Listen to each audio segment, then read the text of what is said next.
Tired of feeling overwhelmed by life's constant changes? What if the key to peace isn't resisting change but learning to embrace it? What if the very grip you hold on tight, the hope that if you control enough, nothing will slip away, is the source of your greatest unrest? Imagine waking up one morning to find the world you thought was steady beneath your feet shifting without warning.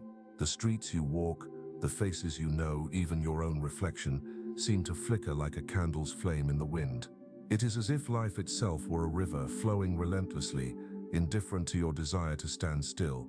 And yet you strain against the current, clinging to the illusion of permanence, of control. Is the pursuit of control itself what makes us feel powerless? This paradox lies at the heart of our unease. The more we try to freeze moments, grasp outcomes, or hold on to certainty, the more fragile and fragmented our inner world becomes. Like trying to hold water in your hands, the tighter your fingers close, the more it slips away. The immovable mountain is an illusion. Everything moves, even the mountain. The rock crumbles, the earth shifts. But what if true strength lies not in resistance but in yielding? In becoming like water that adapts, flows, and overcomes by softness rather than force? You might ask, how can surrender bring power? How can letting go make you whole? How do we find peace when life's only guarantee is change? These questions stir something deep within us. They unsettle the restless mind and beckon a quieter presence. The weight of impermanence presses gently, asking us to reconsider everything we thought we knew about security, happiness, and identity. There is a tension here, not born of fear, but a sober confrontation with reality. It whispers, what if the foundation you've been building on is shifting beneath you? What if the pain of loss is a doorway rather than an end? This is the riddle of impermanence. It is the silence between breaths, the empty cup ready to be filled again. It is the dance of light and shadow on a passing storm. It is both the wound and the healing. You may feel the pull to look away, to distract yourself with comfort and distraction, but impermanence calls you to look deeper, to meet the ebb and flow of life with eyes wide open. Is peace found in controlling the uncontrollable, or in learning to flow with the current, trusting the journey even when the destination is unseen? The journey toward this understanding is not quick. It asks for a discipline of perception, a reorientation of the heart.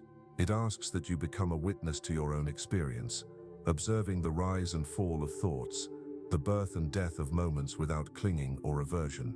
In this restless world, the question remains, can you find stillness not by stopping the river, but by becoming the river itself? This is no ordinary question. It is an invitation to a transformation that begins with awareness. It cracks open the illusion of permanence and beckons you to step beyond fear and resistance.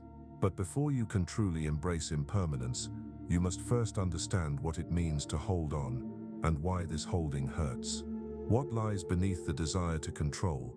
What shadows does it cast over your mind and spirit? The answer will take us into the heart of ancient wisdom, where the teachings of Lao Tzu, Zhuangzi, and the Zen masters wait patiently, like the steady beat of a drum calling you toward clarity. And so the river flows onward. The storm passes. The mountain yields. Are you ready to listen? To lean into the paradox, the question, the great unknown? Let the journey begin. Imagine a small boat caught in a storm at sea. The waves crash fiercely, the wind howls, and the boat rocks violently. The instinct is to grasp the oars tighter, to fight the storm with every ounce of strength. But the more the sailor fights, the more exhausted they become, and the more the boat risks capsizing. This image mirrors the human condition when it comes to our desires, attachments, and aversions. At the core of our struggle with impermanence lies a fundamental misunderstanding, the belief that by controlling external things, we can secure lasting peace within. Lao Tzu whispered long ago, "Those who flow as life flows know they need no other force." Yet the mind rebels. It clings. It fears loss as if loss were a final death, rather than a step in an endless cycle. Confucius spoke of virtue grounded not in external gain but in the right way of living, the Tao. Yet society teaches us to chase after permanence in wealth, status, relationships, identity. These pursuits deepen the illusion that control equals security. This illusion grows roots deep within us, entwined with desire, the hunger for permanence in an impermanent world, and aversion, the recoil from pain, change, and uncertainty. Zhuangzi, the great Taoist sage, tells a story of a butterfly dreaming it was a man, only to wake and wonder, was he a man dreaming he was a butterfly, or a butterfly dreaming he was a man?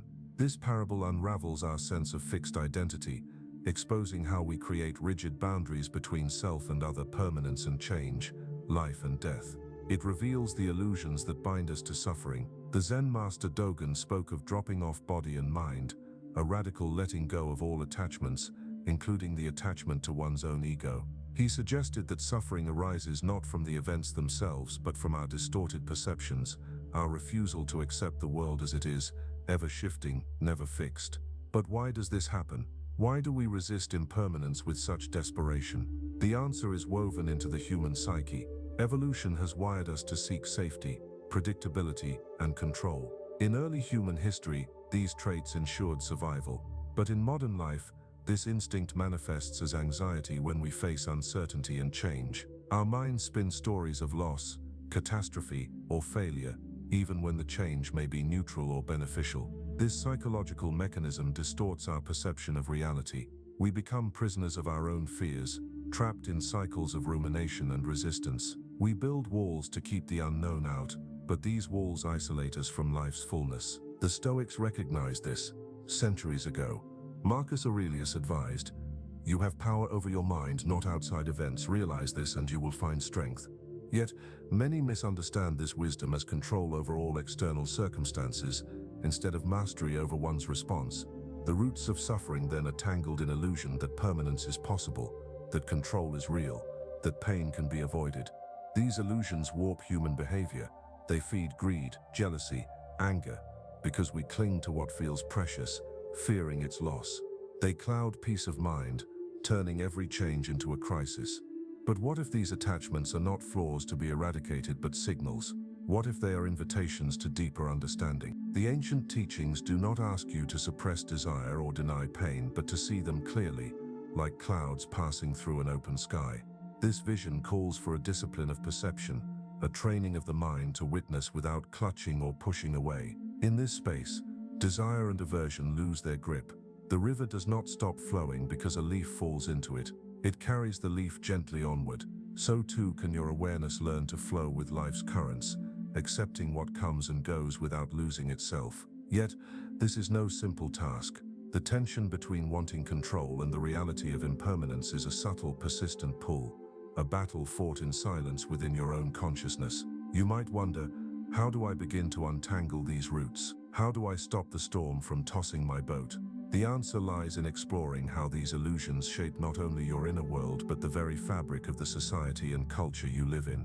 This leads us to a deeper layer, where the personal meets the collective, and where awakening becomes urgent. Before you can flow freely, you must understand the forces that bind you, not only inside your mind but woven into the world around you. Picture yourself standing in a vast hall of mirrors. Each reflection seems real, vivid, convincing, yet none shows the true you. The images shift with every step you take, distorted by angles and shadows.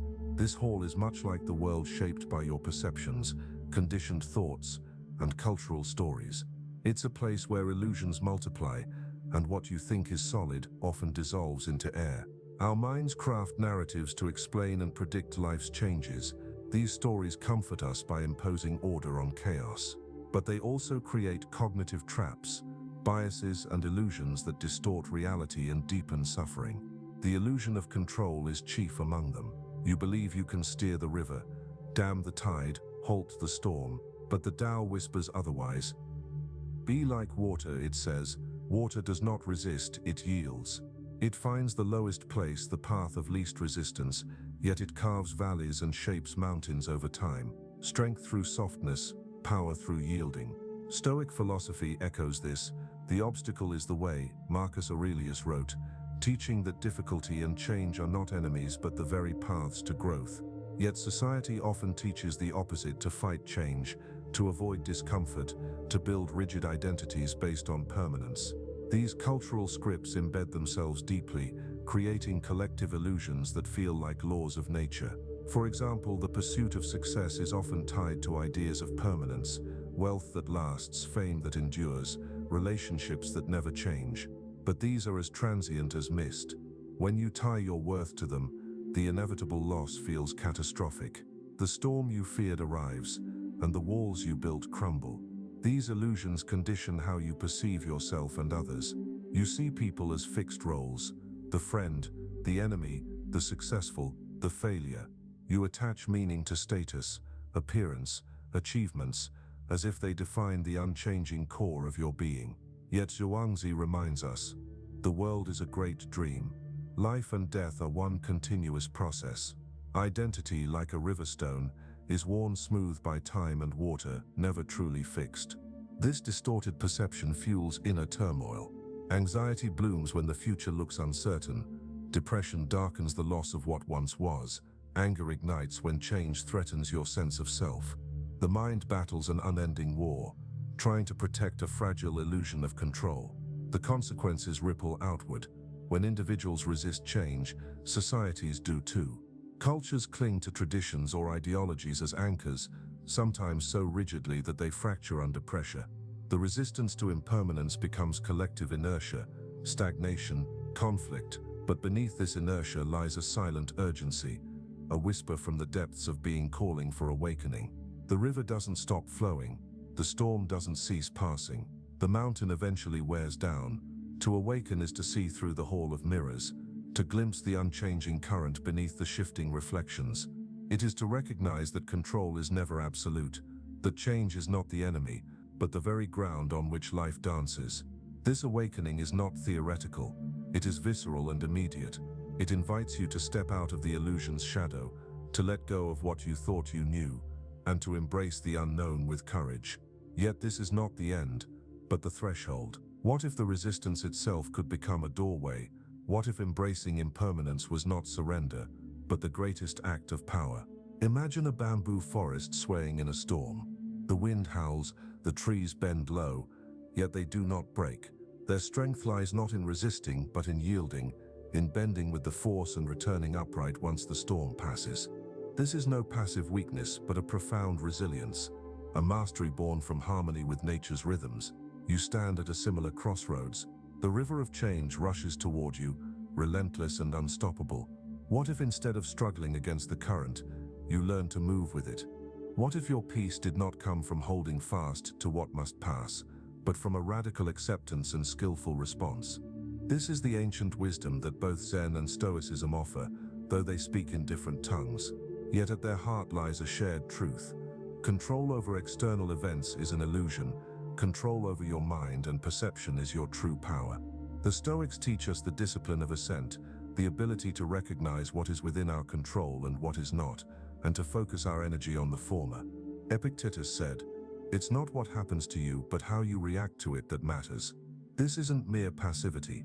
It is a deliberate choice to cultivate inner freedom by mastering your perceptions and judgments. Zen masters echo this in the practice of zazen, sitting meditation, where one learns to observe thoughts and sensations without attachment or aversion.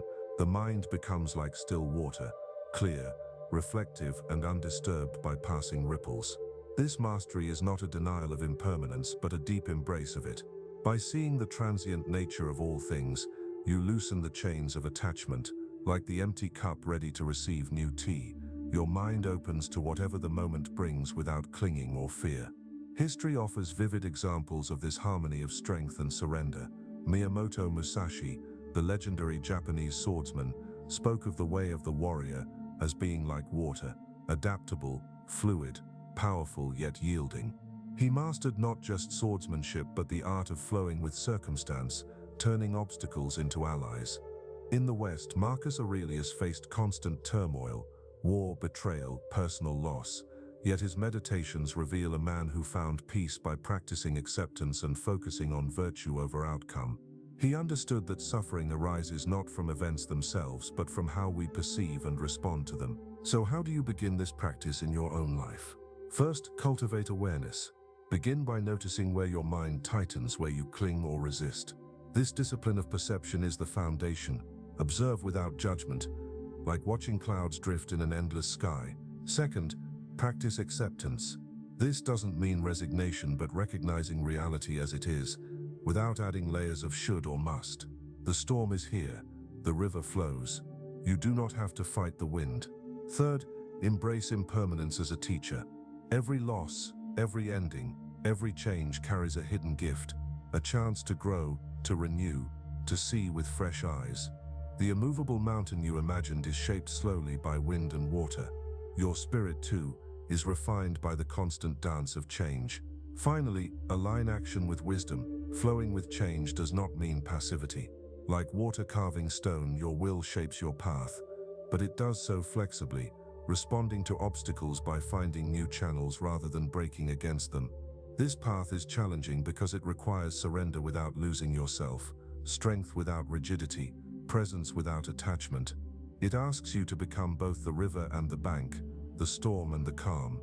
But the reward is profound: freedom from the torment of resistance, clarity in the face of uncertainty, and peace rooted not in circumstance, but in the unshakable mastery of your own mind. Imagine waking each day with this understanding, able to meet change not as a threat, but as an old friend, a force that shapes you into who you are meant to be. The power of impermanence becomes your power. Yet this is not the final step. There is one more realization, one deeper truth that ties together the wisdom of East and West, of Zen and Stoicism, of flow and mastery. It is a realization so profound that it dissolves the very tension you have carried between control and surrender, self and world, life and death. Imagine standing at the edge of a vast ocean at dawn. The horizon blurs as waves roll in, each unique yet part of the eternal dance. You feel the cold spray on your skin and hear the rhythmic pulse of the sea, a melody older than time itself. You realize you are neither separate from this ocean nor lost within it. You are both the wave and the water. This is the ultimate insight, the harmony between control and surrender, between self-mastery and flow, the paradox at the heart of impermanence. For centuries, East and West have spoken of this balance in different ways. The Tao calls it Wu Wei, effortless action, the art of aligning with the natural order without force or resistance. Stoicism speaks of living according to nature, accepting fate's hand while exercising virtue within your sphere of influence. It is here, at this meeting point, that the restless mind finds peace. Imagine your life as a dance between opposing forces, certainty and uncertainty, permanence and change, attachment and release. Each step forward is both guided and spontaneous, deliberate and surrendered. The power of impermanence is not just a truth to understand intellectually, but a lived experience, a harmony where the discipline of self-control meets the grace of acceptance. You come to see that control is not about forcing outcomes but mastering your response, that surrender is not giving up but opening to life's flow with courage. This realization transforms the way you perceive pain and loss. They are no longer enemies but teachers. The passing storm clears the air. The fallen leaf nourishes the earth. As Lao Tzu said, life is a series of natural and spontaneous changes. Don't resist them. That only creates sorrow. Let reality be reality. Let things flow naturally forward in whatever way they like. In embracing this truth, you shed illusions. You release the false belief that you are isolated, separate, in control of everything. Instead, you awaken to your place in the vast interwoven tapestry of existence, part river, part mountain, part wind, part sky. This awakening is not a destination but a continual practice. It is a quiet turning inward and outward, a dance of presence and movement. As you embody this balance, life's impermanence no longer feels like a threat, but a profound invitation to live fully, deeply and freely in the moment. To live as the flowing water that nourishes, shapes and renews. To live as the empty cup, open and ready to receive whatever comes next. To live as the wave that rises and falls, knowing it is forever part of the vast, timeless ocean. And so the great paradox dissolves. The tension between control and surrender becomes a sacred rhythm, a melody of being that carries you beyond fear, beyond resistance, into the heart of peace. What will you do with this freedom? Will you hold tight and fight the current? Or will you become the river itself, ever-changing, ever-flowing, yet deeply whole? The choice and the power are yours.